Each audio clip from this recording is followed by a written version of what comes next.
धीरेन्द्र जी, ये सच है कि विपक्षी नेताओं ने ही राष्ट्रपति के न्योते को उठाकर मुद्दा बनाया, लेकिन सवाल ये है कि ये वो वक्त था जब G20 पर फोकस होना चाहिए था पूरे देश का, और हम उलझ गए हैं इंडिया या भारत क्या नाम रखें। क्या ये सही है? इन लोगों को अंजना जी मैं कैसे समझाऊं, इंडी अलायंस वाले लोग, ये इंडी अलायंस वाले लोग अपने आप को इंडियन अलायंस बताते हैं, इंडिया बताते हैं, पता नहीं ये पूरा अपने आप को देश के नाम के साथ कैसे जोड़ लिए।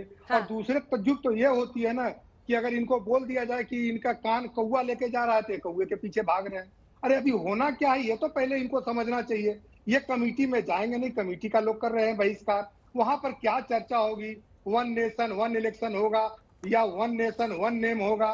पर ये लोग तो है ना कि वन मिशन मल्टीपल करप्शन वाले लोग हैं। अरे नाम में क्या रखा है, आप क्यों पागल हो रहे हैं उसके पीछे? आप देखिए ना, अगर भारत का नाम अगर हम लोग हिंदी को बढ़ावा देते हैं, सरकार कहती है कि राजभाषा का हम लोग ज्यादा से ज्यादा इस्तेमाल करें, भाई इसमें क्या परेशानी है? आपको कौन बोल रहा है? अगर हिंदी में अगर हम भारत माँ का नाम भारत अगर बोलते हैं, इसमें परहेज क्या है? लेकिन ये लोग तरह तरह का उस पर बनावटी बातें कर रहे हैं, और ये लोग जानते भी नहीं है इस चीज को कि प्राचीन काल से हमारा नाम ये रहा है। अगर उसको हम अगर पुनः स्थापित करते हैं, और ऐसे मोदी जी ने कई उदाहरण पिछले 5 साल 9 साल में दिए हैं, कई सड़कों के नाम बदले गए, नौसेना के ध्वज बदले गए, राजपथ पे मूर्ति नहीं लगी, तब तो ये हल्ला नहीं कर रहे थे।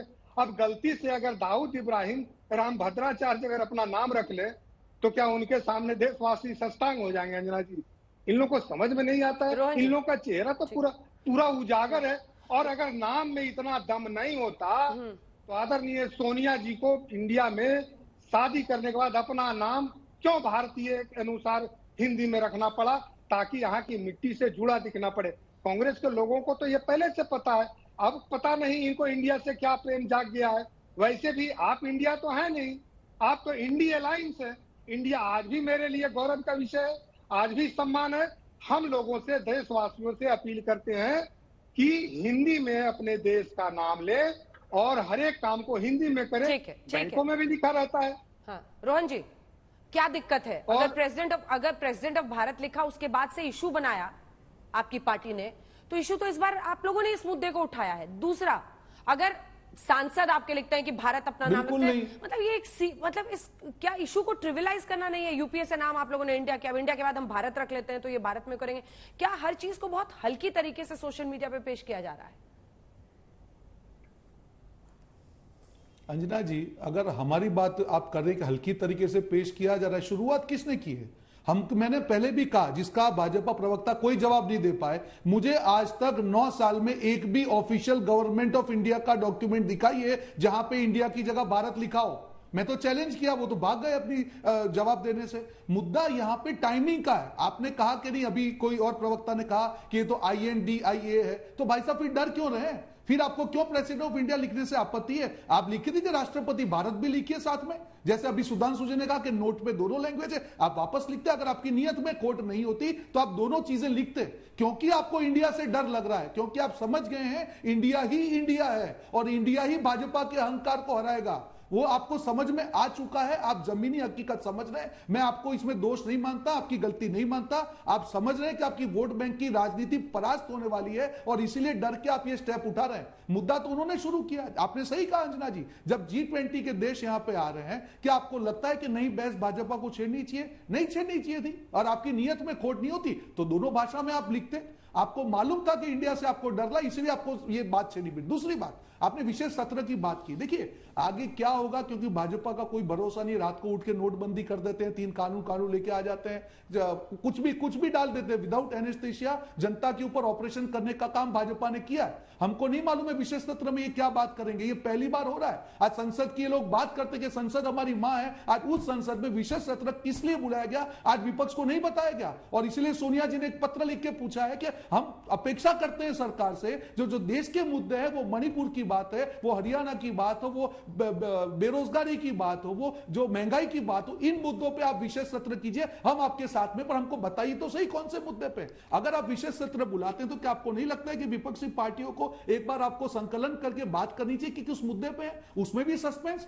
रात को 12 बजे मित्रों करके आते हैं, हर चीज में सस्पेंस। ये इस तरीके से देश नहीं चलता है अंजना जी। अगर आप चाहते हैं कि देश साथ में मिलकर चले, आपको उसको ट्रांसपेरेंट होकर देश की जनता के सामने आपकी जो नीयत है उसको सामने लाना पड़ेगा। अब हर बार इस प्रकार से देश को नहीं चला सकते। जवाब दीजिए इसका सुधांशु जी। अटकलें एक के बाद एक अटकलें, एक देश एक चुनाव का बिल लाएंगे, अगले दिन कमेटी बन जाती है, रामनाथ कोविंद उसके अध्यक्ष बना दिए जाते हैं। अब इस मुद्दे पर एक के बाद एक जितने न्योते पत्र हैं सब पर नाम बदल के लिखा जा रहा है, बताया क्यों नहीं जाता वक्त से? इनको मैं इनकी बात का रिवर्स में ऑर्डर देता हूं। पहले इन्होंने मुद्दे की बात कही तो मैं बता देना चाहता हूं, इस समय भारत की ग्रोथ रेट 7.8% है, जो वर्ल्ड की सारी बड़ी इकोनॉमीज में सबसे ज्यादा है। मैं चुनौती से पूछता हूं, इनके दौरे हुकूमत में एक साल बता दें जब हम कहीं टॉप 20 में भी आके खड़े हुए। 2%, 2.5% ग्रोथ रेट रहती थी इंदिरा जी और राजीव जी के जमाने में, आज हम दुनिया में सबसे आगे। पहला तो इसका जवाब हुआ कि ये हकीकत के मुद्दे पे आप नहीं बात करना चाहते। अब मैं आ रहा हूं उसके ऊपर। मैं दर्शकों से कहता हूं जाके चेक करिए, अंजना जी आप भी इतनी वरिष्ठ पत्रकार हैं, जो शपथ लेते हैं सांसद या मंत्री, वो जितनी भी भारतीय भाषाएं, मराठी हो, बंगला हो, गुजराती हो, असमिया हो, उड़िया हो, तमिल, तेलुगु, कन्नड़, मलयालम, सब में भारत और संविधान शब्द प्रयोग होता है। सिर्फ अंग्रेजी में इंडिया शब्द प्रयोग होता है। समस्त भारतीय भाषाओं में भारत और संविधान शब्द प्रयोग होता है। इसलिए मैं कह रहा हूं, इसको क्यों आपको भारत शब्द से इतनी नफरत है? अगर प्रेसिडेंट ऑफ भारत लिख दिया गया तो वो सभी जो अनुसूची में हमारी भाषाएं हैं उन सब में प्रयोग होने वाला शब्द है।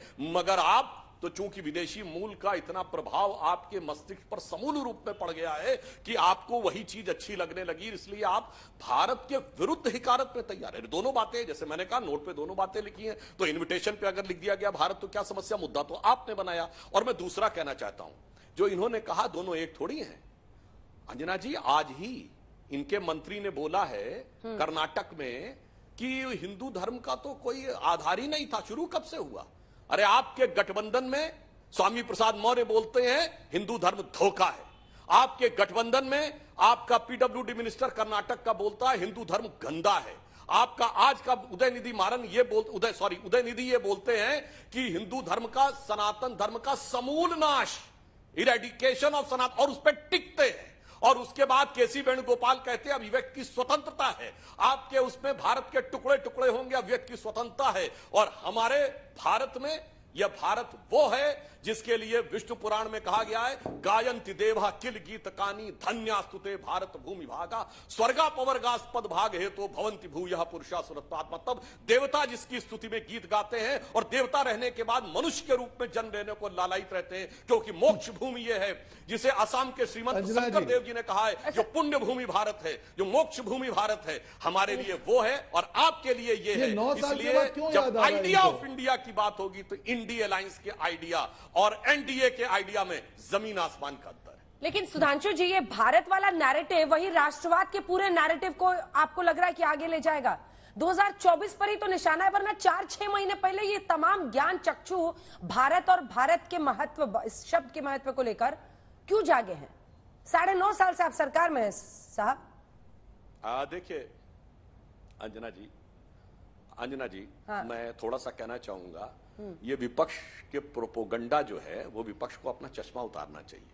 हमने तो हमेशा एक ही नाम रखा है, इनका क्या नाम है? इंडियन नेशनल कांग्रेस, और हिंदी में कहते हैं भारतीय विपक्ष ने रखा, जो 47 के बाद बना, वरना पहले तो अंग्रेज। सुधांशु जी, स्टार्टअप इंडिया विपक्ष ने रखा, हाँ, खेलो इंडिया विपक्ष ने रखा। अरे मैं पूरी बात तो सुनिए, मैंने तो बात में कही, हमारी पार्टी का नाम भारतीय जनता पार्टी हिंदी में, भारतीय जनता पार्टी अंग्रेजी में, भारतीय जनसंघ था अंग्रेजी में, भारतीय जनसंघ हिंदी में, और मराठी और गुजराती में भारतीय जनपक्ष। हम हर जगह भारतीय हैं। मैंने इसीलिए बार बार कहा, ट्रांसलेशन में इंडिया और भारत बराबर है, आइडिया में जमीन आसमान का अंतर है। इनके आइडिया में भारत के टुकड़े टुकड़े, इनके आइडिया में तो इंडिया एक नेशन ही नहीं है, 22 नेशनलिटीज हैं। यही तो विचार वालों को इस समय सबसे युवा को बढ़ा रखा है ना। उन कम्युनिस्टों को, कन्हैया कुमार जिन विचार को कहते थे, 22 देश हैं इसमें, हमारे में एक ही है, वो भारत माता है जो सबके लिए श्रद्धेय है। तो आइडिया की बात जब कर रहे, या तो ये कहते ट्रांसलेशन की लड़ाई है, मुद्दा खत्म। अभी ये कह रहे थे ना अनुराग भदौरिया जी, चलो बोलो भैया, ट्रांसलेशन की लड़ाई है, आइडिया की लड़ाई नहीं है, खत्म बात। तो राहुल गांधी गलत थे, बोल दो, राहुल गांधी तो कह चुके आइडिया की लड़ाई है, तो आइडिया में तो मैंने बता दिया जमीन आसमान का अंतर। तो बोलूंगा ना। ठीक है, एक बार रोहन जी बोल लें, उसके बाद आ रही हूं अनुराग जी। रोहन जी बोल लें। अंजना जी, आपने घुमा फिरा के सवाल पूछा, अगर भारत और इंडिया में फर्क नहीं है तो बताइए मेक इन इंडिया हिंदी में क्यों लॉन्च नहीं किया गया, स्टार्टअप इंडिया हिंदी में क्यों नहीं किया गया, स्टैंड अप इंडिया हिंदी में क्यों नहीं किया गया। मोदी जी न्यू इंडिया की जो बात कर रहे थे, जहां पे कहा कि 5 ट्रिलियन की इकोनॉमी की, वहां पे क्यों आप इंडिया से आपत्ति आपको नहीं थी। मुद्दा यहां पे अंजना जी, ये डिबेट हम जो कर रहे हैं एक प्राइम टाइम डिबेट है, हमको समझना पड़ेगा कि सुधांशु जी और जो भी भाजपा प्रवक्ता आज भारत और इंडिया को अलग कर रहे हैं, हम सब भारत माता की जय यहां पे बोल रहे हैं, पर आपका जो टाइमिंग है वो चीज दिखाता है कि आपकी बौखलाहट क्या है। आप 9 साल से सरकार में, क्यों आपको ये नैरेटिव नहीं आया? क्योंकि अब आप फंस चुके हैं, कहीं ना कहीं आपको लग रहा है कि नैरेटिव आपके खिलाफ जा रहा है, तो आप यहां पे रिकवरी करने के लिए, लॉस मिनिमाइजेशन के लिए, डैमेज कंट्रोल के लिए आप ये जो नैरेटिव के लिए कर रहे हैं, देश की जनता पूरी अच्छी तरह से जानती है। मुद्दे यहां पे है बहुत बड़े, बेरोजगारी की। अभी आपने जीडीपी की बात की, ये आपके सामने आंकड़ा दिखा रहा हूं, चैलेंज के साथ बात कर रहा हूं, 77 लाख रोजगार घटे हैं। ये कौन से जीडीपी की बात कर रहे हैं? आपके मित्रों का विकास आप बात कर रहे हैं, मित्रों को मलाई और जनता की धुलाई, यही है आपकी पॉलिसी देश के सामने। आप आंसर दीजिए ना। मणिपुर पे आप खामोश हो जाते हैं, हरियाणा पे आप खामोश हो जाते हैं, बेरोजगारी पे आप चुप हो जाते हैं, महिला सुरक्षा पे आपके पास कोई शब्द नहीं है, महंगाई पे आपको आंखें बंद हो जाती है। ये आज का मैं न्यूज बता रहा हूं, 6 साल के महत्तम स्तर पर महंगाई है। सोनिया गांधी जी ने चिट्ठी लिखकर भी कहा है कि मणिपुर से लेकर तमाम मुद्दों पर कई राज्यों में जो वैमनस्यता लोगों के बीच हो रही है, राइट्स की कंडीशन है, उन सब पर चर्चा होनी चाहिए। देखिए ना, एक चीज तो मैं वहां से आना चाहता हूँ अंजना जी, कि आपने कहा था, पूछा था कि ये संयोग है कि प्रयोग है, ये पूरा तौर पे सदुपयोग है। हम अपनी माता का प्रतिष्ठा का सदुपयोग करना चाहते हैं, ये कांग्रेस के लोगों को समझ में नहीं आता है। और आज ये बोल रहे हैं कि इनका टाइमिंग अभी ठीक नहीं है। अरे टाइमिंग तो आप लोग का ठीक नहीं है। पिछले 9 साल से आदरणीय मोदी जी को देखिए ना, कितनी चीजों को, छोटे छोटे ऐसे जगह गुलामी की प्रतीक बनी हुई थी, उन सब चीजों को बदला है। यहाँ तक कि अब तो आप देखिए ना कि बीटिंग रिट्रीट को बदला गया है, तो उसमें बजने वाले साले धूम के यंत्रों को भी हम भारतीय यंत्रों से बजाने का काम किया। और आप कह रहे हैं कि टाइमिंग गलत है। अब लास्ट आते आते हम लोगों ने यहाँ तक अब तय किया है कि भाई ज्यादा से ज्यादा, और वो भी इंडिया का नाम हम बदल नहीं रहे, हम विलोपित करके और भारत माँ के नाम को आगे करना चाहते हैं। ये बात भी इनको अब समझ में नहीं आती है। सोनिया गांधी जी चिट्ठी मणिपुर पर लिखना चाहती है, लिखती है, बहुत अच्छा लगता है, लेकिन सोनिया गांधी जी के सहित इंडी अलायंस के जितने भी ये डाउट वाले लोग हैं, इतनी बड़ी घटना राजस्थान में घटी, एक लाइन का ट्वीट किसी भी ये अली बाबा 40 चोर लोगों में से किसी लोगों का नहीं आया। ये लोग करप्ट लोग हैं और देश को उसी स्थान पे लेके जाना चाहते हैं। अपना नाम बदनाम हो चुका है, इसलिए इंडिया का नाम को आगे करना चाहते हैं। वस्तुतः है नहीं।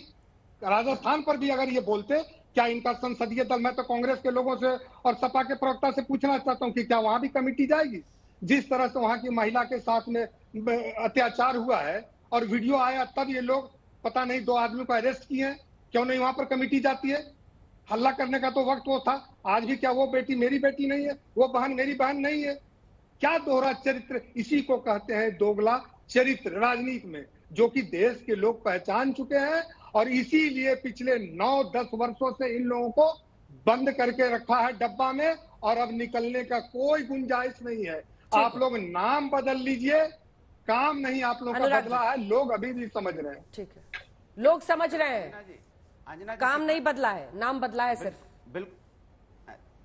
हाँ, देखिए भारतीय जनता पार्टी की, देखिए किस तरह से सवाल ये था कि विपक्ष जो होता है वो संसद की आत्मा होता है। आप संसद सत्र बुलाना चाह रहे हो तो क्या अकेले चलाओगे? मुद्दा क्या विपक्ष को नहीं पता होना चाहिए? क्या विपक्ष की आपकी जिम्मेदारी नहीं बनती कि विपक्ष के साथ बैठ के समन्वय बनाएं कि किस मुद्दे पे हम आगे ले जाना चाहते हैं देश को? देश में जितना हक आपका है उतना हक विपक्ष का भी है। आपको भी इसी देश की जनता ने चुना है, विपक्ष को भी इसी देश की जनता ने चुना है। अगर आपके मन में देश के प्रति भावना होती, देश के लोगों के प्रति अगर भावनाएं होती, अगर देश को आगे ले जाने की बात होती, तो आप विपक्ष को बुलाते, उसके साथ बैठते, आइए हम दोनों मिलकर देश को आगे ले जाते। लेकिन आप देश को आगे नहीं ले जाना चाहते। आप भारतीय जनता पार्टी का नाम रोशन करके अपनी सत्ता पाना चाहते हो, देश में सत्ता हथियाना चाहते हो। पाना भी अलग चीज है, हथियाना चाहते हो, नए नए मुद्दे लाके, नए नए मुद्दे गढ़ के। जैसा मैंने आपको बोला, इनकी आदत है, अगर विपक्ष एक साथ इंडिया गठबंधन बन गया तो इंडिया नाम से इन्हें दिक्कत हो गई। अगर यही युवा अपना रोजगार मांगेगा तो बोलेंगे ये इनका नाम दे देंगे टुकड़े टुकड़े गैंग है। किसान अगर अब धरना पे अपना अधिकार मांगने की बात करेगा तो उसको खालिस्तानी पाकिस्तानी बना देंगे। अगर प्रबुद्ध वर्ग बोलेगा इनकी सरकार के खिलाफ कुछ बोलेगा तो उसको बोलेंगे अर्बन नक्सल है। अरे भैया आप किसको छोड़ते हो? जो आपके खिलाफ नेता बोलेगा उस नेता के खिलाफ एजेंसी अच्छा, अनुराग छोड़ोगे या उस नेता के खिलाफ कोई ना कोई कार्रवाई शुरू कर दोगे? आप तो देश को तो अपना समझते नहीं हो, देश के लोगों को अपना नहीं समझते हो आप।